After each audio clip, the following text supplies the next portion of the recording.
Povijest Ukrajinaca u Hrvatskoj duga je više od stoljeća, a njezino suvremeno lice u glavnom gradu neraskidivo je povezano s imenom Slavka Burde i radom Ukrajinskog kulturno-prosvjetnog društva Kobzar Zagreb.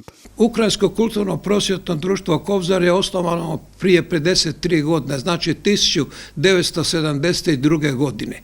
Njegova osnovna misija je očuvanje kulturnog i nacionalnog identiteta, što znači očuvanje, onda razvoj, pa čak i promocija na jedan način.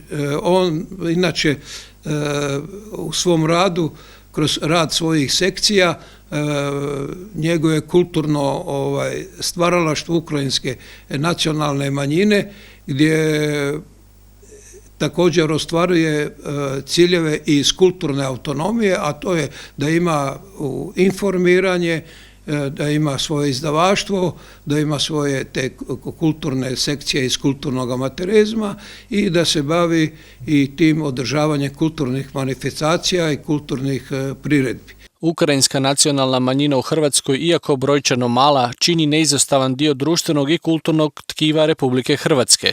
Njihova prisutnost na ovim prostorima nije samo rezultat suvremenih migracija, već plod dugotrajnih povijesnih procesa koji su započeli još u 19. stoljeću.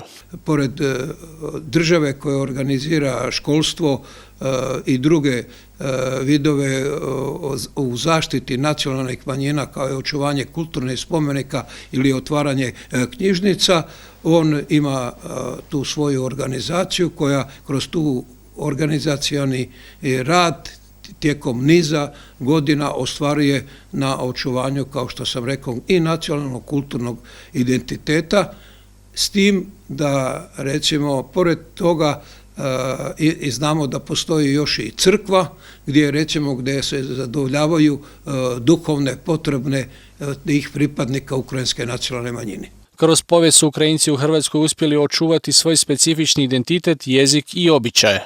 Trenutno radimo, evo baš sada kad sam došao ovdje kod vas, radim na 4. broju časopisa Slovo Kobzara, to nam je sada najbitnije. Ovih dana smo obilježili Holodomor koji je bio 32. 33. Ukrajine, to je svake godine, ove godine je bila 92. obljetnica i pripremam se za izdavanje 8. knjige Ukrajinci Hrvatske, gdje je završena knjiga, jedino sad treba je objaviti pripremiti za tisak i čekamo odobrenje od Savjeta za nacionalne manjine da nam odobre sredstva kako bi krenuli u završnu fazu i izdali knjigu u prvom kvartalu 2026. godine.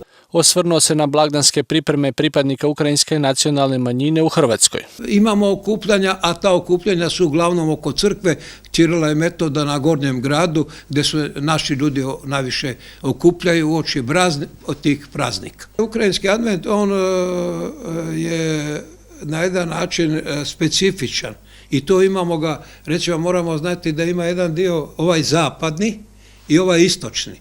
Recimo, ako je ovaj zapadni, to je grko-katolički ili katolički, recimo gdje ima utjecaj Poljske, Austrije, Mađarske i šta ja znam, to je taj dio. A s ove strane to je pravoslavni, s druge strane gdje je recimo utjecaj pravoslavlja i tih istočnih obreda.